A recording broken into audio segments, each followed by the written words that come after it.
അതിൽ മന്ത്രിയുടെ പങ്ക് എന്താണ്, മന്ത്രിയെ ആ ഉദ്യോഗസ്ഥർ തെറ്റിദ്ധരിപ്പിച്ചതോ ആണോ എന്നുള്ളത്, അത് അറിവോടുകൂടിയാണോ അറിയാതെയാണോ എന്നുള്ളത് നമുക്കിപ്പോഴും അറിയില്ല. പക്ഷെ ഉദ്യോഗസ്ഥരുടെ ഒരു കൂട്ടം ഉദ്യോഗസ്ഥരുടെ ഒരു അജണ്ടയായിരുന്നു അന്ന് നടപ്പിലാക്കിയത്. കർണാടക മിൽക്ക് ഫെഡറേഷൻ്റെ നന്ദിനി എന്ന് പറഞ്ഞ ബ്രാൻഡ് കേരളത്തിലേക്ക് വരുന്നു. അതിൻ്റെ ഫ്രാഞ്ചൈസി ഔട്ട്ലെറ്റുകൾ തുടങ്ങാൻ താല്പര്യം പ്രകടിപ്പിച്ചിരുന്നു. ഞങ്ങൾ മൊത്തത്തിൽ 3 ഔട്ട്ലെറ്റുകൾ ഞങ്ങൾ എടുക്കാനായിട്ട് ഞങ്ങൾക്കത് ലഭിക്കുകയും ചെയ്തു. നന്ദിനി പാൽ കേരളത്തിലേക്ക് വരുന്നതിന് ഏറ്റവും കൂടുതൽ എതിർത്തിരുന്നത് മിൽമ എന്ന് പറഞ്ഞാൽ നമ്മുടെ കേരളത്തിൻ്റെ കോർപ്പറേറ്റീവ് മിൽക്കായ മിൽമയായിരുന്നു. സ്റ്റാഫിനോടും ഡ്രൈവറോടും അവർ പറഞ്ഞത് നിങ്ങൾ ഈ പാൽ എവിടെയെങ്കിലും കൊണ്ടുവന്ന് ഒഴുക്കി കളയൂ എന്നുള്ള രീതിയിലാണ്.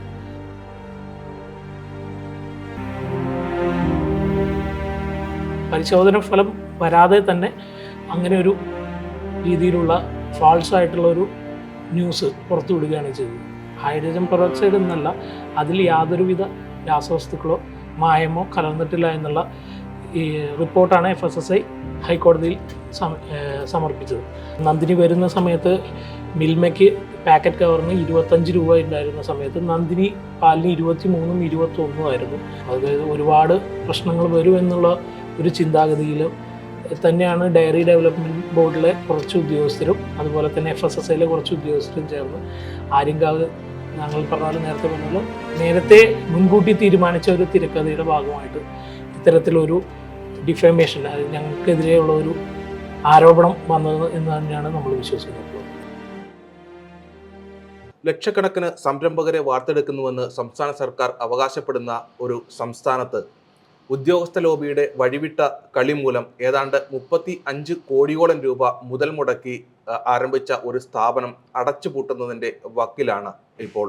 അതേക്കുറിച്ച് നമ്മളോട് പ്രതികരിക്കാനാണ് ഇന്നിപ്പോൾ നമ്മുടെ കൂടെ Agrisoft dairy and agro producer company ലിമിറ്റഡിൻ്റെ ഓപ്പറേഷൻസ് മാനേജറായ MS ദിലീപ് നമ്മളോടൊപ്പം ഉള്ളത്.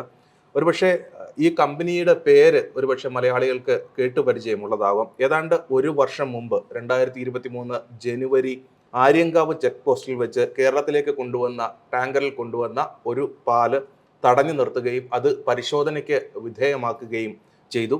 അതിൽ ഹൈഡ്രജൻ പെറോക്സൈഡിൻ്റെ സാന്നിധ്യമുണ്ടെന്ന് പറഞ്ഞ് നമ്മുടെ മന്ത്രി ചിഞ്ചുറാണി ഉൾപ്പെടെ വലിയ വിവാദമാവുകയും പിന്നീട് ആ പരിശോധനയിൽ ഹൈഡ്രജൻ പെറോക്സൈഡോ അല്ലെങ്കിൽ യാതൊരു വിധത്തിലുള്ള മായമോ കലർന്നിട്ടില്ല എന്ന് ബോധ്യപ്പെടുകയും ചെയ്ത സ്ഥാപനമാണ്. ശബരി എന്ന പേരിലാണ് ഇവരുടെ പാലുൽപ്പന്നങ്ങളും വിപണിയിൽ എത്തിയിരുന്നത്. ഇന്ന് ഏതാണ്ട് ഒരു വർഷമായി തുടരുന്ന പ്രതികാര നടപടി മൂലം ഇവരുടെ വിൽപ്പന ഏതാണ്ട് പകുതിയിലധികമായി ഇടിഞ്ഞിരിക്കുകയാണ്. കമ്പനി ഏതാണ്ട് ഒരു അടച്ചുപൂട്ടലിൻ്റെ വക്കിലാണ്. ആര്യങ്കാവ് ചെക്ക് പോസ്റ്റിൽ നിന്ന് പരിശോധന നടന്നെങ്കിലും കൃത്യം ഒരാഴ്ചയ്ക്ക് ശേഷം മറിച്ചുള്ള വാർത്തകൾ പ്രത്യക്ഷപ്പെട്ടു തുടങ്ങി. ഈ പാലിൽ മറ്റു തരത്തിലുള്ള വിഷാംശങ്ങളില്ലെന്നും മറ്റു തരത്തിലുള്ള കെമിക്കലുകൾ കലർന്നിട്ടില്ലെന്നുമുള്ള വാദങ്ങൾ ഉയർന്നു. ഹൈക്കോടതിയിൽ പോലും ഇവർക്ക് യാതൊരു വിധത്തിലുള്ള നീതിയും ലഭിക്കുന്നില്ല എന്നുള്ളതാണ്. അതായത് സർക്കാരിനെയോ ക്ഷീരവികസന വകുപ്പിനെയോ ഭക്ഷ്യസുരക്ഷാ വകുപ്പിനെയോ പ്രതിനിധീകരിച്ച് ആളുകൾ ഹാജരാകാൻ പോലും തയ്യാറാവാത്ത സ്ഥിതിയാണ്. നമുക്ക് അദ്ദേഹത്തോട് ചോദിക്കാം, ശരിക്കും എന്തായിരുന്നു അന്ന് ആര്യങ്കാവിൽ സംഭവിച്ചത്? ആര്യങ്കാവ് ചെക്ക് പോസ്റ്റിൽ അന്ന് കഴിഞ്ഞ വർഷം 2023 ജനുവരി 11 ഏകദേശം ഒരു 5 മണി 5:30 ഉള്ളിലാണ് ഞങ്ങളുടെ ടാങ്കർ, പാലുമായിട്ട് വന്ന ടാങ്കർ അവിടെ സ്ഥിരം നടപടി എന്നുള്ള പോലെ ടെസ്റ്റിന് കൊടുത്തത്. സാധാരണ 15 മിനിറ്റ് കൊണ്ട് തീരുന്ന ഒരു ടെസ്റ്റിംഗ് പ്രൊസീജിയർ അന്നത്തെ ദിവസം ഒരുപാട് സമയം അവരെ അവിടെ വെയിറ്റ് ചെയ്യിപ്പിച്ചു. ചെറിയ ചെറിയ സംശയങ്ങളുണ്ട്, കാര്യങ്ങളുണ്ട് എന്നുള്ള രീതിയിലാണ് അവർക്ക് കിട്ടിയ ഇൻഫർമേഷൻ. അതിൽ നമ്മുടെ വണ്ടിയിൽ ഡ്രൈവറും ഉണ്ടായിരുന്നു, അതുപോലെ തന്നെ ഈ ക്വാളിറ്റി സംബന്ധിച്ച് അതിന് എഡ്യൂക്കേറ്റഡ് ആയിട്ടുള്ള നമ്മുടെ ഒരു സ്റ്റാഫും ഉണ്ടായിരുന്നു. ആരോടും ഇവർ വ്യക്തമായ ഒരു മറുപടി, എന്തുകൊണ്ടാണ് അവിടെ ടാങ്കർ പിടിച്ചിട്ടിരിക്കുന്നതെന്നോ വ്യക്തമായ മറുപടിയോ കാര്യങ്ങളോ ഒന്നും പറഞ്ഞിരുന്നില്ല. പിന്നീട് 7 മണിയോടുകൂടി ദൃശ്യമാധ്യമങ്ങളിലൂടെ ആണ് ഞങ്ങളുടെ ടാങ്കറിൽ ഞങ്ങൾ കൊണ്ടുവന്ന ടാങ്കറിൽ പാലിൽ ഹൈഡ്രജൻ പെറോക്സൈഡ് ഉണ്ട് എന്നുള്ള വാർത്ത പോലും ഞങ്ങൾ അറിയുന്നത്. അതിനുശേഷം അവർ FSSAI ഉദ്യോഗസ്ഥരെ അറിയിച്ചു എന്നാണ് പറയുന്നത്. അവർ ഏകദേശം ഒരു 9 മണിയോടുകൂടി തന്നെ FSO പുനരൂർ ഉള്ള ഉദ്യോഗസ്ഥൻ വന്ന് അത് പരിശോധിക്കുകയും പരിശോധനയ്ക്ക് അവരുടെ മേൽ പരിശോധനയ്ക്കായി തിരുവനന്തപുരത്തേക്കുള്ള ലാബിലേക്ക് അവർ എടുത്തു കൊണ്ടുപോവുകയാണ് ചെയ്യുന്നത്. ആ ലാബിലേക്ക് FSSAI ഉദ്യോഗസ്ഥൻ കൊണ്ടുവന്നതിന് മുന്നോടിയായി തന്നെ FSSAI അസിസ്റ്റൻറ്റ് കമ്മീഷണർ, കൊല്ലത്തിൻ്റെ അസിസ്റ്റൻറ്റ് കമ്മീഷണർ അന്ന് അവിടെ ഒരു പത്രസമ്മേളനം പോലെ വിളിക്കുകയും മാധ്യമങ്ങളിലൂടെ ഈ പാലിൽ ഹൈഡ്രജൻ പെറോക്സൈഡ് കലർന്നിട്ടുണ്ട് എന്ന് പരസ്യമായി വെളിപ്പെടുത്തുകയാണ് ചെയ്തത്. FSSAയിലെ ഉദ്യോഗസ്ഥൻ FSSAI ലാബിൽ പരിശോധന ഫലം വരാതെ തന്നെ അങ്ങനെ ഒരു രീതിയിലുള്ള ഫാൾസ് ആയിട്ടുള്ള ഒരു ന്യൂസ് പുറത്തു വിടുകയാണ് ചെയ്തത്. അതിൽ ഞങ്ങൾക്ക് 100% വിശ്വാസം ഞങ്ങൾ കൊണ്ടുവന്ന പാലിൽ ഉണ്ടായതുകൊണ്ട് തന്നെ നമ്മളത് ഹൈക്കോടതിയിൽ കേസ് ഫയൽ ചെയ്യുകയും ഹൈക്കോടതി അതിൽ അന്വേഷണം പ്രഖ്യാപിക്കുകയും അതിനുശേഷം FSSAI ലാബിൽ ഏകദേശം 17-ാം തീയതിയോടുകൂടി ആണ് FSSAI ലാബിൽ നിന്നുള്ള റിസൾട്ട് ഹൈക്കോടതിയിൽ സബ്മിറ്റ് ചെയ്യുന്നത്. അതിൽ അവർ വളരെ വ്യക്തമായിട്ട് പറഞ്ഞിട്ടുണ്ട്, ഹൈഡ്രജൻ പെറോക്സൈഡ് എന്നല്ല, അതിൽ യാതൊരുവിധ രാസവസ്തുക്കളോ മായമോ കലർന്നിട്ടില്ല എന്നുള്ള ഈ റിപ്പോർട്ടാണ് FSSAI ഹൈക്കോടതിയിൽ സമർപ്പിച്ചത്. ഇതിൻ്റെ ഫലമായിട്ട് നമ്മുടെ ടാങ്കർ നിരുപാധികം വിട്ടു നൽകണം എന്നാണ് ഹൈക്കോടതി ഉത്തരവുണ്ടായത്. അതിന് ഈ പാല് നശിപ്പിച്ച് കളയാൻ ക്ഷീരവികസന വകുപ്പിനെ ഏൽപ്പിക്കണമെന്നായിരുന്നു ആ ഉത്തരവിലുണ്ടായിരുന്നത്. അതിന് പ്രകാരം തിരുവനന്തപുരത്തുള്ള സീവേജ് പ്ലാന്റിലാണ് ഈ പാല് ഒഴുക്കി കളയാൻ വേണ്ടി നമ്മൾ കൊണ്ടുപോയത്. ആ പാല് ഒഴുക്കി കളയുന്ന സമയത്ത് അവിടെ നിന്നും ക്ഷീരവികസന വകുപ്പിൻ്റെ തന്നെ വേറൊരു ഉദ്യോഗസ്ഥൻ, അസിസ്റ്റന്റ് ഡയറക്ടറോ അങ്ങനെ ഒരു പോസ്റ്റിലിരിക്കുന്ന ഉദ്യോഗസ്ഥൻ അവിടെ വന്ന് ഒരു കുപ്പിയിൽ ആ പാല് പിടിച്ച് എടുത്തിട്ട് മാധ്യമങ്ങളുടെ മുമ്പിൽ വെച്ച് യാതൊരുവിധ ടെസ്റ്റ് നടത്താതെ അദ്ദേഹം അതിനകത്ത് രാസവസ്തുക്കളുണ്ട് എന്ന് അവകാശപ്പെടുകയായിരുന്നു. ഓൾറെഡി അതിനകത്ത് FSSAIയുടെ ക്ലീൻ ചിറ്റ് കിട്ടിയ ആ പാലിൽ വീണ്ടും മായമുണ്ട് എന്ന് പറഞ്ഞ് നമ്മുടെ ജനങ്ങളെ തെറ്റിദ്ധരിപ്പിക്കുകയാണ് അദ്ദേഹം ഉണ്ടായത്. അതുമാത്രമല്ല, 4-ാമത്തെ ദിവസം തന്നെ ഈ നമ്മുടെ ടാങ്കർ പോലീസ് സ്റ്റേഷനിൽ പിടിച്ചിട്ടിരുന്ന ടാങ്കർ 4-ാമത്തെ ദിവസം തന്നെ പാല് കേടായി അസിഡിറ്റിയും ബാക്കിയുള്ള കാര്യങ്ങളും കൂടിയിട്ട് നമ്മുടെ ടാങ്കർ വിണ്ട് കീറുകയും അതിലൂടെ പാല് നിരന്തരമായി പുറത്തേക്ക് ലീക്കുകയും ചെയ്യുന്നുണ്ടായിരുന്നു. അങ്ങനെ വന്നിരുന്ന പാലിനെയാണ് യാതൊരുവിധ ആ പാൽ ഇപ്പോഴും കേടായിട്ടില്ല, ഇതിൽ രാസവസ്തുക്കൾ ചേർന്നിട്ടുണ്ട്, അതുകൊണ്ടാണ് കേടാകാതെ നിൽക്കുന്നതെന്ന് പറഞ്ഞിട്ടാണ് ആ ഉദ്യോഗസ്ഥൻ അന്ന് ദൃശ്യമാധ്യമങ്ങൾക്ക് ഇൻ്റർവ്യൂ കൊടുത്തത്. എന്തുകൊണ്ടാണ് നമ്മൾ അന്ന് ഏതാണ്ട് വലിയ വാർത്തയായിരുന്നു, മന്ത്രി ചെഞ്ചിറാണി രാവിലെയോടുകൂടി ആര്യങ്കാവിലെത്തുകയും ഇത് പിടിച്ചത് അങ്ങനെയാ ഇതിനകത്ത് രാസവസ്തുക്കളുണ്ട് എന്നുള്ള ഒരു വലിയ വാർത്ത. തീർച്ചയായിട്ടും നമ്മളുടെ മലയാളികൾ ഭക്ഷണ കാര്യത്തിലാണെങ്കിൽ പോലും മറ്റു പല ഭക്ഷ്യവസ്തുക്കളിലാണെങ്കിൽ പോലും അന്യ സംസ്ഥാനങ്ങളിൽ ഇറക്കുമതിയിൽ ആശ്രയിക്കുന്നത്, പ്രത്യേകിച്ച് പാലൊക്കെ ആയിട്ടുള്ള കൊച്ചുകുട്ടികൾക്ക് പോലും കൊടുക്കുന്നതാണ്. അതിൽ രാസവസ്തുക്കൾ വന്നിട്ടുണ്ടെന്ന് പറയുന്നത് സ്വാഭാവികമായിട്ട് സെൻസേഷണൽ ആയിട്ടുള്ള ഒരു വാർത്ത തന്നെയാണ്. തീർച്ചയായും. അങ്ങനെ മന്ത്രി വരുന്നു, ഏത് കാര്യങ്ങൾ അനൗൺസ് ചെയ്യുന്നു. എന്തുകൊണ്ടാണ് നിങ്ങളുടെ ഭാഗം അന്ന് വിശദീകരിക്കാൻ ശ്രമിക്കാതിരുന്നത്? മാധ്യമങ്ങൾക്ക് മുമ്പിലോ ഒന്നും അന്ന് വിശദീകരിച്ചിരുന്നില്ല. പക്ഷേ ഈ കമ്പനിയുടെ പേരുൾപ്പെടെ പോലും പുറത്തു വന്നിട്ട് പോലും അക്കാര്യത്തിൽ യാതൊരു വിധത്തിലുള്ള പ്രതികരണവും ഉണ്ടായിരുന്നില്ല. നമ്മളൊരു 24 ന്യൂസിൽ നമുക്കൊരു ഹാഫ് ആൻ അവർ ഒരു പ്രോഗ്രാം ഉണ്ടായിരുന്നു ഈ സബ്ജക്റ്റിനെ സംബന്ധിച്ചിടത്തോളം. അന്നത്തെ ആ സമയത്ത് ഞങ്ങളുടെ മാനേജിങ് ഡയറക്ടർ അതിൽ പങ്കെടുക്കുകയും ഞങ്ങളുടെ ഭാഗം വിശദീകരിക്കുകയും ചെയ്തതാണ്. പിന്നെ ബാക്കിയുള്ള മീഡിയകളിൽ നിങ്ങൾക്ക് എല്ലാവർക്കും അറിയുന്ന പോലെ ഗവൺമെൻറ് ഉദ്യോഗസ്ഥരോ മറ്റുള്ളവരോ വിളിക്കുമ്പോൾ വരുന്ന അത്രയും മീഡിയയോ കാര്യങ്ങളോ ഞങ്ങളെപ്പോലുള്ളൊരു സാധാരണ ബിസിനസ് ചെയ്യുന്നൊരു കമ്പനി വിളിച്ചാൽ വരുന്നില്ല. അപ്പോൾ നമുക്കറിയാവുന്ന നമ്മളെക്കൊണ്ട് സാധിക്കാവുന്ന രീതിയിൽ നമ്മൾ നമ്മുടെ കാര്യങ്ങൾ വിശദീകരിക്കാൻ ശ്രമിച്ചിട്ടുണ്ട്. അതുപോലെ തന്നെ നമ്മൾ ഇന്നും സത്യത്തിൽ വിശ്വസിക്കുന്ന ഹൈക്കോടതിയിൽ അതുകൊണ്ട് തന്നെയാണ് നമ്മളൊരു കേസ് ഫയൽ ചെയ്ത്. കാരണം ഞങ്ങൾക്ക് 100% ഉറപ്പുണ്ടായിരുന്നു, ഇപ്പോഴും ഉറപ്പുണ്ട് ഞങ്ങളുടെ പാലിൽ യാതൊരുവിധ രാസവസ്തുക്കളും ചേർന്നതല്ല വരുന്നതെന്ന്. കാരണം എന്തുകൊണ്ടാണെന്ന് വെച്ചാൽ നമ്മൾ കൊണ്ടുവരുന്നത് തെങ്കാശി പോലുള്ള സ്ഥലങ്ങളിലെ ഫാർമർമാരെ, അതായത് ക്ഷീര കർഷകരുടെ നിന്നും നേരിട്ട് കളക്ട് ചെയ്ത് അത് അവിടെ ഉള്ള ഞങ്ങളുടെ ചില്ലിങ് സെൻറ്ററിൽ തണുപ്പിച്ച് എല്ലാം കഴിഞ്ഞതിന് ശേഷം ഞങ്ങളുടെ ടാങ്കറിൽ കയറ്റിക്കൊണ്ടുവരികയാണ് ചെയ്യുന്നത്. എത്ര നാളായിട്ട് നിങ്ങൾ അവിടുന്ന് ഈ ശബരി ഇതിനു വേണ്ടിയിട്ട് എത്ര നാളായിട്ട് തമിഴ്നാട്ടിൽ നിന്ന് പാല് സംഭരിക്കുകയും ഇതുപോലെ കേരളത്തിലേക്ക് എത്തിക്കുകയും ചെയ്യുന്നു? ഇതൊരു നിരന്തരം പ്രോസസ്സാണ്. എൻ്റെ അറിവിൽ ദിവസവും നമ്മൾ ഒരു ടാങ്കർ പോലും എത്തിച്ചാൽ പോലും അതിന് പരിശോധന നടത്തണം. പരിശോധന ചെക്ക് പോസ്റ്റിൽ പരിശോധന നടത്തി മായമില്ല എന്ന് ഉറപ്പിച്ചതിന് ശേഷമാണ് സംസ്ഥാനത്തേക്ക് കടത്തിവിടുകയും ചെയ്യുന്നത്. പിന്നീട് നിങ്ങളുടെ പ്ലാന്റിൽ കൊണ്ടുവന്നതിൻ്റെ ബാക്കിയുള്ള നടപടികൾ സ്വീകരിച്ചതിന് ശേഷവും അത്തരത്തിലുള്ള ടെസ്റ്റുകളും റിസൾട്ടുകളും ഒക്കെ അതിനുശേഷമാണ് നമ്മൾ പാക്കറ്റിലാക്കിയിട്ട് കൊടുക്കുന്നത്. അപ്പോൾ എത്ര നാളായിട്ട് നിങ്ങൾ അവിടുന്ന് പാല് സംഭരിച്ച് കേരളത്തിലേക്ക്? 2015 ശേഷം ഉള്ള ഇതുവരെയുള്ള കാലയളവിൽ എത്ര ലിറ്റർ പാലോളം ദിവസവും കേരളത്തിലേക്ക് എത്തിച്ചിരുന്നു? നമ്മൾ ഈ പരിശോധനയും, അതായത് ഈ ഒരു ന്യൂസ് വരുന്നതിന് മുമ്പ് നമുക്ക് ഏകദേശം 35,000 ലിറ്ററോളം ദിനം പ്രതി വരുന്നുണ്ടായിരുന്നു. അതിനുശേഷം ഇപ്പോഴത്തെ അവസ്ഥയിൽ നമ്മളിപ്പോൾ ഒരേ ഒരു ടാങ്കർ മാത്രമേ വരുന്നുള്ളൂ. ഞങ്ങളുടെ ഈ ഒരു ന്യൂസ് കൊണ്ടും ഇവരുടെ ഈ നടപടി കൊണ്ടും ഞങ്ങളുടെ കച്ചവടം പൂർണ്ണമായി നശിക്കുകയാണ് ഉണ്ടായത്. ഇപ്പോൾ ഞങ്ങൾ ഏകദേശം 7000 ലിറ്റർ എന്ന് കച്ചവടത്തിലേക്ക് ചുരുങ്ങേണ്ടി വന്നു, 1/3 ചുരുങ്ങേണ്ടി വന്നു. ആ ഒരു അവസ്ഥയിലാണ് നമ്മൾ നിൽക്കുന്നത്. ടാങ്കറിന് 3 കമ്പാർട്ട്മെൻറ്റുകളാണുള്ളത്. ആ 3 കമ്പാർട്ട്മെൻറ്റിലെയും സാമ്പിൾസ് അവിടെ കൊടുത്ത് ടെസ്റ്റ് ചെയ്തതിന് ശേഷം റിസൾട്ട് തന്നിട്ടാണ് നമ്മൾ അവിടുന്ന് മൂവ് ചെയ്യുന്നത്. സാധാരണ ദിവസങ്ങളിൽ ഞാൻ നേരത്തെ പറഞ്ഞ 15 മിനിറ്റ് എടുക്കുന്ന ഒരു പ്രോസസ്സ് അന്നത്തെ ദിവസമാണ് ഇത്രയധികം സമയവും കാര്യങ്ങളും എടുത്തത്. അതിൻ്റെ ടെസ്റ്റ് റിപ്പോർട്ടും കാര്യങ്ങളും ഇതുപോലുള്ളൊരു ടെസ്റ്റ് റിപ്പോർട്ടാണ് അവർ ഡെയിലി നമുക്ക് സബ്മിറ്റ് ചെയ്യുന്നത്. എൻ്റെ കയ്യിലിരിക്കുന്ന ഈ പേപ്പർ എന്ന് പറഞ്ഞത് നമ്മൾ ഈ വിഷയമുണ്ടാകുന്ന 11-ന്റെ മുൻപ്, അതായത് 9-ാം തീയതി നടത്തിയ പരിശോധനയുടെയും 10-ാം തീയതി നടത്തിയ പരിശോധനയുടെയും റിസൾട്ടുകളാണ് എൻ്റെ മുമ്പിൽ. അതിൻ്റെ ഒരു ഫോട്ടോ കോപ്പിയാണ് എൻ്റെ മുമ്പിൽ ഇരിക്കുന്നത്. ഇതിനകത്ത് ഹൈഡ്രജൻ പെറോക്സൈഡ് എന്ന സ്ഥാനത്ത് നിൽ എന്നാണ് 2 പേപ്പറിലും വരയിട്ടിട്ടുള്ളത് ഉദ്യോഗസ്ഥർ. സ്ഥാപനത്തിൻ്റെ പേരുണ്ട്, Agrisoft dairy and agro producer company limited ഉണ്ട്.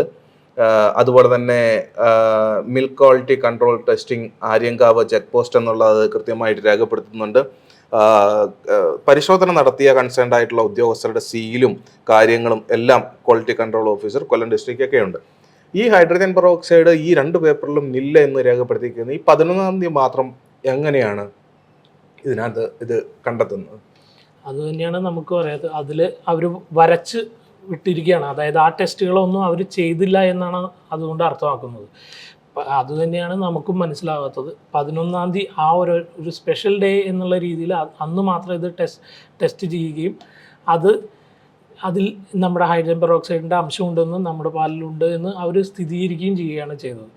പക്ഷേ അത് അന്ന് തന്നെ FSSAI ലാബിലേക്ക് നമുക്ക് വിശ്വാസമുള്ളതുകൊണ്ട് FSSAI ലാബിലേക്ക് നമ്മൾ കൊടുക്കുകയായിരുന്നു. അവർ തന്നെ FSO പുനലൂരിനെ വിളിച്ച് അത് ഹാൻഡ് ഓവർ ചെയ്യാണ്. ഈ പരിശോധന നടത്താൻ ഈ ക്ഷീരവികസന വകുപ്പിന് ഈ ലാബിൽ വിശദമായ പരിശോധനകൾ നടത്താനുള്ള സൗകര്യമില്ല, ഭക്ഷ്യസുരക്ഷാ വകുപ്പിനാണ് ഉള്ളത്, അങ്ങനെ ഉദ്യോഗസ്ഥരെ എത്തിക്കാൻ താമസിച്ചു എന്നൊക്കെയുള്ള വാർത്തകളായിരുന്നു അന്ന് പുറത്തു വന്നത്. എന്തായിരുന്നു ഇതിൻ്റെ ഒരു സത്യാവസ്ഥ? അത് നമ്മൾ വിവരാവകാശ നിയമപ്രകാരം നമ്മൾ ചോദിച്ചപ്പോൾ 9 മണിക്ക് ശേഷമാണ് FSO പുനലൂരാണ് വന്ന് പിടിക്കുന്നത്. 5:30-ക്കുള്ളിലാണ് പിടിക്കുന്നത്. 9 മണിയോടുകൂടിയാണ് FSO പുനലൂർ എത്തുന്നത് എന്നാണ് നമുക്ക് വിവരാവകാശം വഴി നമുക്കറിയാൻ സാധിച്ചത്. അവരതിന് ശേഷം അവരുടെ തുടർ നടപടികളിലേക്കായിട്ട് FSSAIയുടെ സെൻട്രൽ ലാബിലേക്ക് ആ പാല് എത്തിക്കുകയാണ് ചെയ്തത്. അതുപോലെ തന്നെ ക്ഷീരവികസന വകുപ്പിനും പട്ടത്ത് അവരുടെ NABയിൽ അക്രഡിറ്റഡ് ആയിട്ടുള്ള ലാബുണ്ട്, അവിടേക്ക് അവർക്ക് എത്തിക്കുകയാണ് അവരുടെ തുടർ നടപടി എന്നുള്ള രീതിയിൽ ചെയ്തത്. പക്ഷേ ഏറ്റവും വലിയ വിരോധാഭാസം എന്തെന്ന് വെച്ചാൽ ഈ ക്ഷീരവികസന വകുപ്പിലെ പട്ടത്തെ ലാബിലേക്ക് ആര്യങ്കാവിൽ നിന്നും പാലെത്തിച്ച് ഏകദേശം വൈകുന്നേരം 5:30-6 മണിയോടുകൂടിയാണ്. അത്രയധികം സമയം അവർ ആ പാൽ അവിടെ ഹോൾഡ് ചെയ്തു എന്നുള്ളതാണ് നമ്മളെ എല്ലാവരെയും നമുക്ക് ഒരു സംശയത്തിൻ്റെ നിഴലിലേക്ക് വന്ന കാര്യം. അത് അവർ മനഃപൂർവ്വം അവിടെ ഹോൾഡ് ചെയ്ത് ആ പാല് ഇത്രയധികം 2 മണിക്കൂർ ദൈർഘ്യം കൊണ്ട് എത്താവുന്ന ഒരു സ്ഥലത്തേക്ക് അവർ ഒരുപാട് സമയം എടുത്ത് അത് പരമാവധി വൈകിപ്പിച്ച് ആ ലാബിൽ എത്തിച്ചു എന്നുള്ളതും അതിനുശേഷം നടന്ന പരിശോധനയിലാണെന്ന് തോന്നുന്നു ഇതില്ല എന്ന് പറഞ്ഞിട്ടുള്ളത്. FSSAI പരിശോധിച്ചതിൻ്റെ ഫലമായിട്ടാണ് ഇല്ല എന്ന് പറഞ്ഞ റിപ്പോർട്ട് നൽകിയത്. ക്ഷീരവികസന വകുപ്പിനെ നമ്മൾ വിവരാവകാശ നിയമപ്രകാരം ചോദിച്ചപ്പോൾ ആ പാല് തിരുവനന്തപുരത്തെ പട്ടത്തെ അവരുടെ ലാബിൽ എത്തുകയും റിസപ്ഷനിൽ തന്നെ അവരത് റിജക്റ്റ് ചെയ്യുകയും ചെയ്തു എന്നാണ്. കാരണം താപനില കൂടുതലായതുകൊണ്ട് റിജക്റ്റ് ചെയ്തു എന്നാണ് അവർ അതിനകത്ത് വിവരാവകാശം നിയമപ്രകാരം നമുക്ക് മറുപടി തന്നിരിക്കുന്നത്. പക്ഷേ ഞങ്ങൾ പരാതിപ്പെട്ടതിൻ്റെ അടിസ്ഥാനത്തിൽ പോലീസിൻ്റെ സ്പെഷ്യൽ ബ്രാഞ്ചിൻ്റെ അന്വേഷണത്തിൽ ആ പാൽ അവിടെ ലഭിക്കുകയും അത് റിസപ്ഷനിൽ സ്വീകരിക്കുകയും അത് ടെസ്റ്റ് ചെയ്യുകയും ചെയ്തിട്ടുണ്ട് എന്നുള്ള മൊഴി നൽകിയിട്ടുണ്ട്. ആ ടെസ്റ്റ് റിസൾട്ട് നെഗറ്റീവായിരുന്നു. അതായത് അതിനകത്ത് ആ പാലിൽ യാതൊരുവിധ രാസവസ്തുക്കളും ചേർത്തിട്ടില്ല എന്നുള്ള ടെസ്റ്റ് റിസൾട്ടുമാണ് അവർക്ക് ലഭിച്ചത് എന്നാണ് നമുക്ക് സ്പെഷ്യൽ ബ്രാഞ്ചിൻ്റെ അന്വേഷണത്തിൽ അവർ മൊഴി നൽകിയിരിക്കുന്നത്. ഈ വാഹനം പിടിക്കുമ്പോൾ നിങ്ങളുടെ കമ്പനിയുടെ സ്റ്റാഫ് അതിൽ ഉണ്ടായിരുന്നില്ലേ? കാരണം പാല് കൊണ്ടുവരുമ്പോൾ ക്വാളിറ്റി കൺട്രോളർ ഉൾപ്പെടെയുള്ള ഒരു ക്വാളിറ്റി കൺട്രോളർ സ്റ്റാഫ് ഉണ്ടായിരുന്നു, പിന്നെ ടാങ്കർ ഓടിക്കുന്ന ഡ്രൈവറുമാണ് അവിടെ ഉണ്ടായിരുന്നത്. പക്ഷേ അവരെ യാതൊരുവിധ രീതിയിലും ഇത്തരം കാര്യങ്ങളിലൊന്നും അറിയിക്കാതെയാണ്, നേരത്തെ പറഞ്ഞ പോലെ ഞങ്ങൾ പോലും അറിയുന്നത് ദൃശ്യമാധ്യമങ്ങളിൽ ന്യൂസ് വരുമ്പോഴാണ് ഞങ്ങൾ അറിയുന്നത് നമ്മുടെ പാലിൽ ഹൈഡ്രജൻ പെറോക്സൈഡ് കലർന്നു എന്ന് പറഞ്ഞ് അവിടെ ഈ പിടിച്ചിരിക്കുകയാണ്. വാഹനം ഈ ടെസ്റ്റിന് എഴുതിയതിനു ശേഷം അവിടെ ചെക്ക് പോസ്റ്റിൽ പിടിച്ചിട്ടിരിക്കുകയായിരുന്നു. അതെ, അപ്പൊ അന്നേരം ചോദിച്ചിരുന്നില്ല എന്തുകൊണ്ട്? ചോദിച്ചിരുന്നു. അപ്പോൾ അവർ പാലിൽ ആ ടെസ്റ്റിൽ കുറച്ച് സംശയങ്ങളുണ്ട്, നിങ്ങൾ വെയിറ്റ് ചെയ്യണം എന്നുള്ളത് മാത്രമായിരുന്നു അവർ ഒരു തവണ പറഞ്ഞത്. ബാക്കി പിന്നീട് ചോദിക്കുമ്പോഴെല്ലാം പറയാമെന്നല്ലാതെ അവർ ഇത്തരം ഇതിനെ സംബന്ധിച്ചിട്ടുള്ള ടെസ്റ്റ് റിസൾട്ടോ ഈ ദിവസം വരെ അന്നത്തെ ടെസ്റ്റ് റിസൾട്ടോ കാര്യങ്ങളോ ഡയറി ഡെവലപ്മെൻറ്റ് ഡിപ്പാർട്ട്മെൻറ്റ് നമുക്ക് തന്നിട്ടില്ല. അത് എന്തുകൊണ്ടാണ് എന്നുള്ളത് നമുക്കറിയില്ല. പിന്നീട് നമ്മൾ അറിയുന്നത് ദൃശ്യമാധ്യമങ്ങളിലൂടെ ഞങ്ങളുടെ ടാങ്കറിൽ ഹൈഡ്രജൻ പെറോക്സൈഡ് കലർന്നിട്ടുണ്ട് എന്ന് പറഞ്ഞുള്ള വാർത്തയാണ് പിന്നെ ഞങ്ങൾ കാണുന്നത്. അപ്പോഴാണ് ഞങ്ങളും അറിയുന്നത്. എന്താണ് ശരിക്കും പറഞ്ഞു കഴിഞ്ഞാൽ ഇത്തരമൊരു വേട്ടയാടലിലേക്ക് നയിച്ചിട്ടുണ്ടാവുക, ഉദ്യോഗസ്ഥരുടെ ഭാഗത്തു നിന്നാണെങ്കിലും അല്ലെങ്കിൽ മറ്റു തരത്തിലുള്ള ഇതിലാണെങ്കിൽ പോലും? നന്ദിനി എന്ന് പറഞ്ഞ ബ്രാൻഡ് കേരളത്തിലേക്ക് വരുന്നു എന്നുള്ളൊരു പരസ്യം കണ്ടപ്പോൾ നമ്മുടെ മാനേജിങ് ഡയറക്ടറുമായിട്ട് ബന്ധപ്പെട്ട 2 സുഹൃത്തുക്കൾ അവർ അതിൻ്റെ ഫ്രാഞ്ചൈസി ഔട്ട്ലെറ്റുകൾ തുടങ്ങാൻ താല്പര്യം പ്രകടിപ്പിച്ചിരുന്നു. അപ്പോൾ അദ്ദേഹം അതിനകത്ത് ഒരു ഭാഗവത്തായി പാർട്ട്ണർഷിപ്പിലൂടെ അവർ 3 പേരും ചേർന്ന് ഞങ്ങൾ മൊത്തത്തിൽ 3 ഔട്ട്ലെറ്റുകൾ ഞങ്ങൾ എടുക്കാനായിട്ട് ഞങ്ങൾ അതിനു വേണ്ട നടപടികൾ സ്വീകരിക്കുകയും ഞങ്ങൾക്കത് ലഭിക്കുകയും ചെയ്തു. ആ നന്ദിനി പാൽ കേരളത്തിലേക്ക് വരുന്നതിന് ഏറ്റവും കൂടുതൽ എതിർത്തിരുന്നത് മിൽമ എന്ന് പറഞ്ഞാൽ നമ്മുടെ കേരളത്തിൻ്റെ കോർപ്പറേറ്റീവ് മിൽക്കായ മിൽമയായിരുന്നു. അത് പല രീതിയിലും വാർത്തകളിൽ അന്ന് ഒരുപാട് ചർച്ച ചെയ്യപ്പെട്ടൊരു വിഷയമാണ്.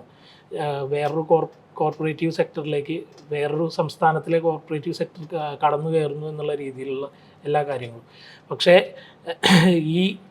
ഇത്തരത്തിൽ നമ്മൾ കൊണ്ടുവന്നപ്പോൾ നമ്മൾ നിലവിൽ ഒരു പാലുമായി ബന്ധപ്പെട്ട ബിസിനസ് ചെയ്യുന്നത് കൊണ്ട് തന്നെ ഞങ്ങൾക്ക് ഒരുപാട് ഡിസ്ട്രിബ്യൂട്ടർമാരും വിൽപ്പനക്കാരുമായിട്ടൊക്കെ എല്ലാം ഒരുപാട് ബന്ധങ്ങളും കാര്യങ്ങളും ഉണ്ടായിരുന്നു. അതുകൊണ്ട് തന്നെ ഞങ്ങൾ ഇത്തരത്തിലൊരു പാൽ ഇവിടേക്ക് കൊണ്ടുവരുന്നു എന്നുള്ളത് വളരെ നല്ല രീതിയിൽ തന്നെ ഒരു വാർത്തയായിട്ട് തന്നെ മാറിയിട്ടുണ്ടായിരുന്നു. അപ്പോൾ ഞങ്ങളാണ് നന്ദിനി പാൽ കേരളത്തിലേക്ക് കൊണ്ടുവരുന്നത് എന്നുള്ള ഒരു ധാരണയിലാണ് ഞങ്ങളുടെ ഈ കമ്പനിക്കെതിരെ ഇത്തരത്തിലൊരു നടപടി ഉണ്ടായതെന്നാണ് ഞങ്ങൾ ഇപ്പോഴും വിശ്വസിക്കുന്നത്. ഈ വേട്ടയാടൽ ശരിക്കും ഉദ്യോഗസ്ഥരും അല്ലെങ്കിൽ രാഷ്ട്രീയക്കാരും അറിഞ്ഞു നടത്തിയ ഒരു നാടകമാണ്, അല്ലെങ്കിൽ കൃത്യമായി ചമച്ച ഒരു തിരക്കഥയുടെ ഭാഗമായിട്ട് നടന്ന പരിശോധനയാണ് ആര്യങ്കാവ് ചെക്ക് പോസ്റ്റിൽ നടന്നതും.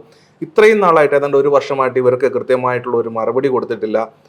മായമില്ല എന്ന് ഇവരുടെ വിവരാവകാശ പ്രകാരം ഇവരന്വേഷിച്ചതിൻ്റെ മറുപടിയാണ് എൻ്റെ കയ്യിലിരിക്കുന്ന അത് ചോദ്യം നമ്പർ 5 ടീ സാമ്പിളുകളിൽ ഏതെങ്കിലും രീതിയിലുള്ള കെമിക്കലുകളോ പ്രിസർവേറ്റീവുകളോ ചേർത്തിരുന്നതായി ടെസ്റ്റുകളിൽ തെളിഞ്ഞിട്ടുണ്ടോ എന്നാണ് ചോദ്യം. അതിൻ്റെ ഉത്തരമായിട്ട് കൊടുത്തേക്കുന്ന ടീ സാമ്പിളിൽ sugar, starch, alkali neutraliser, hydrogen peroxide എന്നിവയുടെ സാന്നിധ്യം പരിശോധനയിൽ കണ്ടെത്തിയിട്ടില്ല എന്നാണ് കൃത്യമായ മറുപടി നൽകിയിരിക്കുന്നത്. അതായത് ഹൈഡ്രജൻ പെറോക്സൈഡിന്റെ എന്നിവയുടെ സാന്നിധ്യം കൃത്യമായി പരിശോധനയിൽ കണ്ടെത്തിയിട്ടില്ല എന്ന് വിവരാവകാശ പ്രകാരം നൽകിയിട്ടുള്ള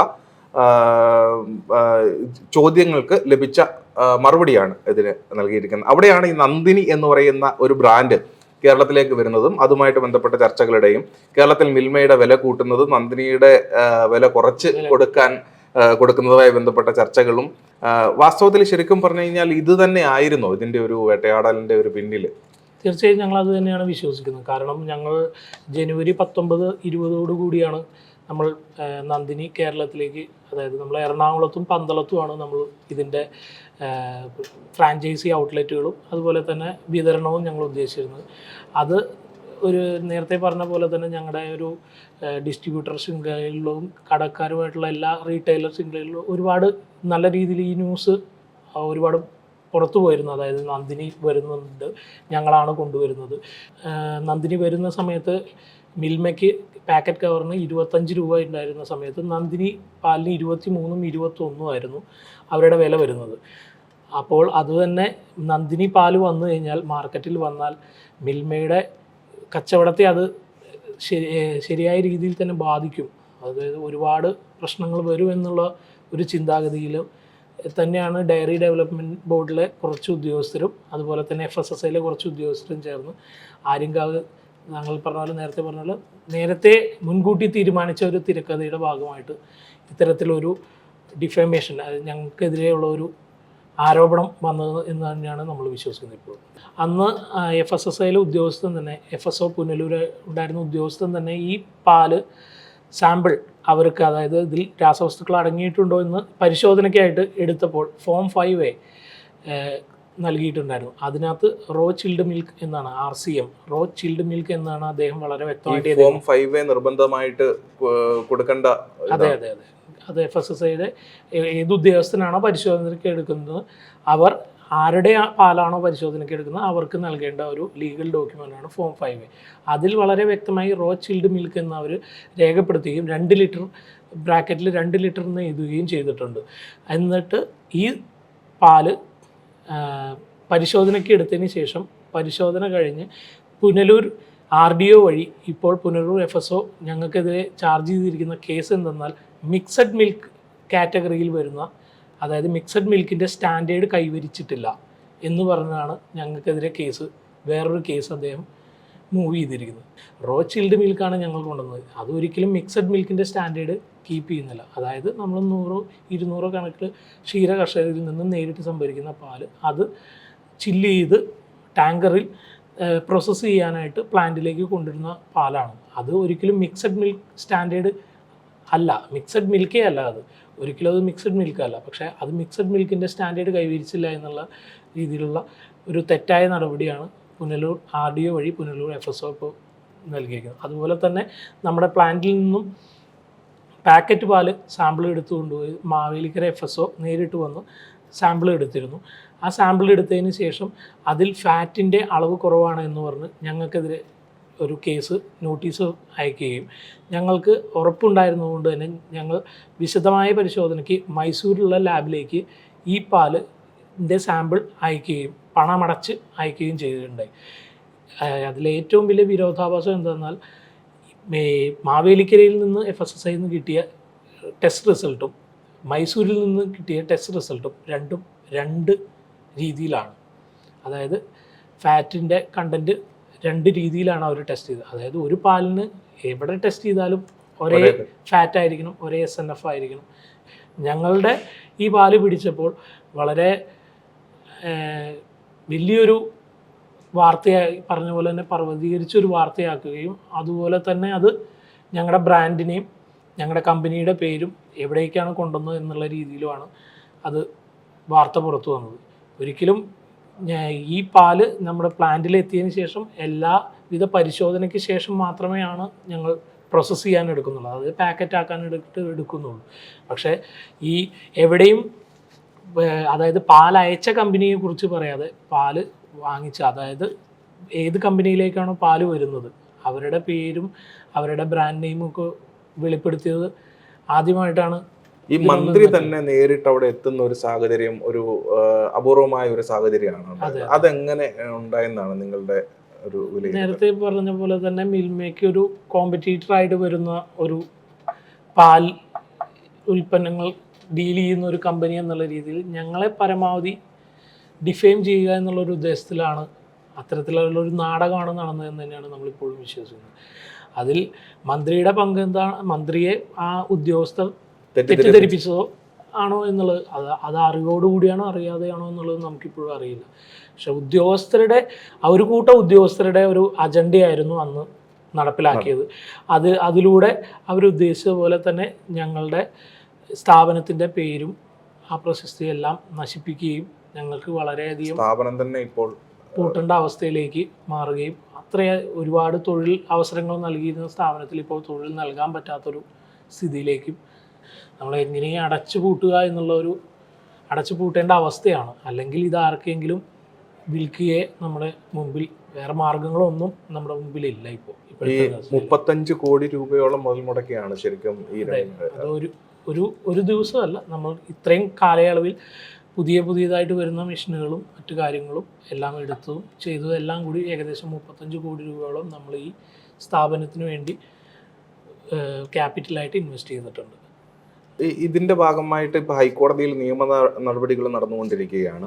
അതോടൊപ്പം തന്നെ ഈ അല്ലാതുള്ള പരാതികൾ ക്ഷീരവികസന വകുപ്പിനോ അല്ലെങ്കിൽ മറ്റെന്തെങ്കിലും തരത്തിൽ കൊടുത്തിരുന്നു? കാരണം ഒരു സംരംഭമാണ് ഇപ്പോൾ തകർച്ചയുടെ വക്കിലെത്തി നിൽക്കുന്നത്. വ്യവസായ വകുപ്പിനോ അല്ലെങ്കിൽ അത്തരത്തിലുള്ള നിങ്ങൾ സർക്കാരിന് ഏതെങ്കിലും തരത്തിൽ ഇതിന് പരാതി കൊടുക്കുകയും നീതി വേണമെന്ന് ആവശ്യപ്പെട്ട് സമീപിക്കുകയും ചെയ്തിട്ടുണ്ടോ? തീർച്ചയായും ചെയ്തിട്ടുണ്ട്. നമ്മൾ മുഖ്യമന്ത്രിക്ക് പരാതി കൊടുത്തു. അതിൻ്റെ അടിസ്ഥാനത്തിലാണ് നേരത്തെ പറഞ്ഞ പോലെ സ്പെഷ്യൽ ബ്രാഞ്ച് അന്വേഷണവും അതുമായിട്ട് ബന്ധപ്പെട്ട് വന്നതാണ്. അതുപോലെ തന്നെ ഇപ്പോൾ ഈ കഴിഞ്ഞ നവകേരള സദസ്സിൽ നമ്മൾ ഇതേ സംബന്ധിച്ചുള്ള ഒരു പരാതി എല്ലാം നമ്മൾ ചെയ്ത് അത് പരാതി അവിടെ ആ നവകേരള സദസ്സിൽ സബ്മിറ്റ് ചെയ്യുകയും ചെയ്തിട്ടുണ്ട്.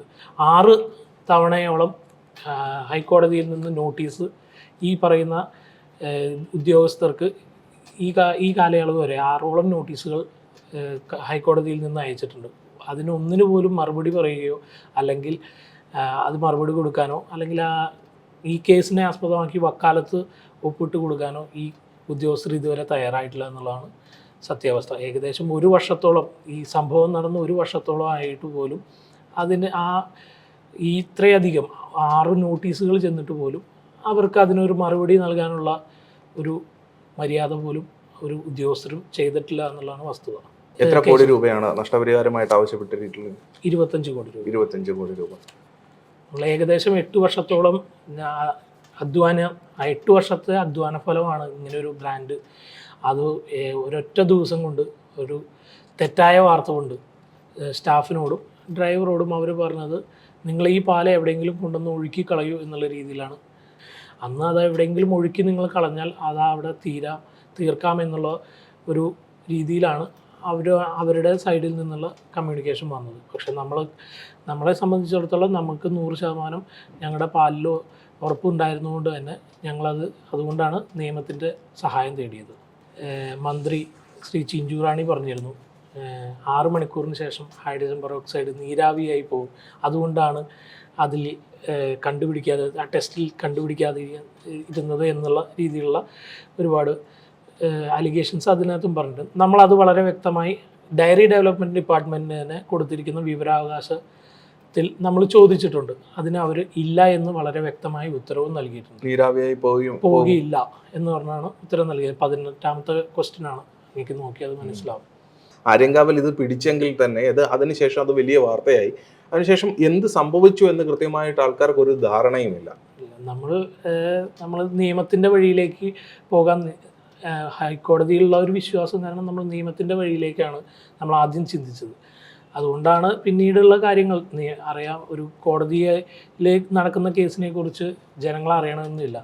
അത് തന്നെയായിരുന്നു നമുക്കും ഉള്ള ഒരു ബുദ്ധിമുട്ടും. ഈ മുഖ്യമന്ത്രിക്ക് നേരിട്ട് കൊടുത്ത പരാതിയുടെ അടിസ്ഥാനത്തിലാണെന്ന് തോന്നുന്നു ക്രൈം ബ്രാഞ്ച് അന്വേഷണം ഉൾപ്പെടെയുള്ള സ്പെഷ്യൽ ബ്രാഞ്ച് അന്വേഷണം ഉൾപ്പെടെയുള്ള കാര്യങ്ങൾ നടന്നുകൊണ്ടിരിക്കുന്നത്. അതിന്റെ നിയമ നടപടികൾ ഇപ്പോഴും ഈ സ്പെഷ്യൽ ബ്രാഞ്ച് അന്വേഷണത്തിന്റെ ഭാഗമായിട്ട് ആരെങ്കിലും ഒക്കെ ഈ ഉദ്യോഗസ്ഥരെ ചോദ്യം ചെയ്യുകയോ ഇതിന്റെ ഒരു നിജസ്ഥിതി കൊണ്ടുവരണമെന്നുള്ള അന്വേഷണമോ കാര്യങ്ങളോ? അതിനകത്ത് ഇപ്പോൾ നമുക്ക് നിലവിൽ കിട്ടിയിരിക്കുന്ന അറിവനുസരിച്ച് അവർ ക്ഷീരവികസന വകുപ്പിലെ ഉദ്യോഗസ്ഥരെ, അതായത് പട്ടത്തുള്ള ഉദ്യോഗസ്ഥരെ ചോദ്യം ചെയ്യുകയും ഹൈഡ്രജൻ പെറോക്സൈഡ് കലർന്നു എന്ന് അവർ ആരോപിച്ച പാല് അവിടെ റിസപ്ഷനിൽ സ്വീകരിച്ചിട്ടുണ്ട് എന്നും ടെസ്റ്റ് ചെയ്തപ്പോൾ അതിൽ ഹൈഡ്രജൻ പെറോക്സൈഡ് ഇല്ല എന്ന് സ്ഥിരീകരിച്ചിട്ടുണ്ട് എന്നുള്ളതാണ് ഇപ്പം നിലവിൽ നമുക്ക് കിട്ടിയിരിക്കുന്ന വിവരം. ക്ഷീരവികസന വകുപ്പിൽ അന്നുണ്ടായിരുന്ന ഉദ്യോഗസ്ഥർക്കെതിരെയും അതുപോലെ തന്നെ FSSAയിലെ അന്നുണ്ടായിരുന്ന ഉദ്യോഗസ്ഥർക്കെതിരെയും ആണ് പിന്നീട് അറിഞ്ഞോ അറിയാതെയോ ഇതിൽ ഭാഗമായിട്ടുള്ള മിനിസ്റ്റർ ശ്രീ ചിഞ്ചു റാണിക്കെതിരെയാണ് നമ്മൾ കേസ് ഇപ്പോൾ നിലവിൽ കൊടുത്തിരിക്കുന്നത്. ചില്ലിംഗ് സെൻറ്ററിലാണ് ഈ പാലുകളെല്ലാം നമ്മൾ ഒരുമിച്ച് സംഭരിക്കുന്നത്. അത് സംഭരിച്ചതിന് ശേഷം അത് ചില്ല് ചെയ്ത് 2 ഡിഗ്രി ഊഷ്മാവിലേക്ക് ആ പാല് എത്തിച്ചതിന് ശേഷം മാത്രമാണ് ടാങ്കറിലേക്ക് ഇത് ലോഡ് ചെയ്യപ്പെടുന്നത്. ഇത് ലോഡ് ചെയ്യപ്പെട്ടാൽ ഏകദേശം 8 മണിക്കൂറോളം പാല് കേടുകൂടാതെ അതേ കണ്ടീഷനിൽ തന്നെ, അത് ഒരുപാട് ഊഷ്മാവ് നഷ്ടപ്പെടാതെ ഒരു 2 ഡിഗ്രി ഒക്കെ നഷ്ടപ്പെടാൻ സാധ്യതയുണ്ട്. ഇപ്പോൾ നമ്മുടെ ഇപ്പോൾ ഉള്ള ചില്ലിംഗ് സെൻറ്ററിൽ നിന്ന് ഏകദേശം ഒരു 4 മണിക്കൂറിലെ യാത്രയെ നമുക്ക് വരുന്നുള്ളൂ. ചെക്ക് പോസ്റ്റിലെ ചെക്കിങ്ങും എല്ലാം കഴിഞ്ഞ് നമ്മുടെ പ്ലാന്റിലേക്ക് എത്തുന്ന ഏകദേശം ഒരു 4 മണിക്കൂർ. അവിടെ പ്ലാന്റിലേക്ക് വരുമ്പോഴും ടാങ്കർ എന്ന് പറയുന്ന അത് ഡിസൈൻ ചെയ്തേക്കണം, ബിൽഡ് ചെയ്തേക്കുന്നതും തന്നെ ഈ പാലിൻ്റെ ഊഷ്മാവ് നഷ്ടപ്പെടാത്ത രീതിയിലുള്ള ബിൽഡാണ് അത് ചെയ്തിരിക്കുന്നത്. പാല് നിറയ്ക്കുന്നതിന് മുമ്പ് തന്നെ അവിടെ പ്ലാന്റിൽ പരിശോധനകൾ തീർച്ചയായും നടത്തുന്നുണ്ട്. ഓരോ ക്യാനുകളിലായിട്ടാണ് പാല് വരുന്നത്. ഓരോ ക്യാനും ടെസ്റ്റ് ചെയ്ത് അതിൽ രാസവസ്തുക്കളില്ല എന്ന് ഉറപ്പുവരുത്തിയതിന് ശേഷം മാത്രമാണ് ആ പാല് സംഭരിക്കുന്നത്. ഇതിൽ ശരിക്കും കമ്പനിയുടെ അല്ലെങ്കിൽ നിങ്ങളുടെ ഒരു നിരപരാധിത്വം ഈ മിനിസ്റ്റർ ചിഞ്ചു റാണിയെ ബോധ്യപ്പെടുത്താൻ ശ്രമിച്ചിരുന്നത്? കാരണം മന്ത്രിയുടെ സന്ദർശനം വന്ന് വലിയ ഒരു ഇമ്പാക്റ്റ് ആണ് ഉണ്ടാക്കിയത്. അതുള്ള അങ്ങനെ ഒരു നമ്മൾ നേരിട്ട് നിയമ നടപടികളിലേക്ക് പോവുക എന്നുള്ളതായിരുന്നു നമ്മൾ ചെയ്തത്. കാരണം നമുക്ക് ആ മന്ത്രിയെ നേരിട്ട് പോയി കാണാനോ അങ്ങനെയുള്ള യാതൊരുവിധ സൗകര്യങ്ങളോ കാര്യങ്ങളോ ഉണ്ടായിരുന്നില്ല. ഈ എത്ര സ്റ്റാഫ് ഉണ്ടായിരുന്നു ഈ സംഭവങ്ങൾ നടക്കുന്ന സമയത്ത്? ഏതാണ്ട് ഒരു വർഷം മുമ്പ് ആണ് ഈ സംഭവങ്ങൾ നടക്കുന്നത്. എത്ര സ്റ്റാഫ് ഉണ്ടായിരുന്നു കമ്പനിക്ക്? ഏകദേശം 80ഓളം സ്റ്റാഫുകൾ ഉണ്ടായിരുന്ന ഒരു സംരംഭമായിരുന്നു നമ്മുടെ നേരിട്ടുള്ള, അതായത് നമ്മുടെ കമ്പനിയിലുള്ള പ്ലാന്റിലുള്ള. അതല്ലാതെ ഇതിനെ ആശ്രയിച്ച് 186ഓളം ഡിസ്ട്രിബ്യൂട്ടർമാരുണ്ടായിരുന്നു, അവരുടെ ഡ്രൈവർമാർ, ബാക്കിയുള്ള. അതുപോലെ തന്നെ തമിഴ്നാട്ടിലായാലും ഈ ക്ഷീര കർഷകർ, ഏകദേശം 100-300ഓളം ക്ഷീര കർഷകരിൽ നിന്നാണ് നമ്മളിത് കളക്ട് ചെയ്യുന്നതും കാര്യങ്ങളും. അത്രയധികം, അതായത് നേരിട്ടും അല്ലാതെയും ഒരുപാട് പേർക്ക് തൊഴിൽ കൊടുത്തിരുന്ന ഒരു സംരംഭമാണ്. ഇപ്പോൾ ഏകദേശം ഞങ്ങൾ പ്ലാന്റിലെ തന്നെ ആകെ 30 പേരിലേക്കൊക്കെ ചുരുങ്ങി നമ്മുടെ. കാരണം അതിന് മാത്രമുള്ള പ്രൊഡക്ഷനോ കാര്യങ്ങളോ ഒന്നും നമുക്കിപ്പോൾ ഇല്ല നിലവിൽ. നമ്മൾ ഉണ്ടായിരുന്ന പശുക്കളെ എല്ലാം തമിഴ്നാട്ടിലുള്ള നമ്മുടെ ഫാമേഴ്സിലേക്ക് തന്നെ കൊടുത്ത് അവിടെ നിന്നും പാല് നമ്മൾ സംഭരിച്ച് കൊണ്ടുവരികയാണ് ചെയ്യുന്നത്. നമുക്കറിയാം, ഇതിനു മുൻപ് ആത്മഹത്യ ചെയ്ത നിരവധി സംരംഭകരുടെ നാടാണ് കേരളം. അതിനെല്ലാം പിന്നിൽ ഈ ഉദ്യോഗസ്ഥ ലോബിയും ഈ സർക്കാരിന്റെ വീഴ്ചകളുമൊക്കെയാണ്. ഇത്തരമൊരു സ്ഥിതി ഇവിടെയും ആവർത്തിക്കാതെ ശ്രദ്ധിക്കേണ്ടത് സംസ്ഥാന സർക്കാരാണ്. ജാഗ്രത കാണിക്കേണ്ടത് സംസ്ഥാന സർക്കാരാണ്.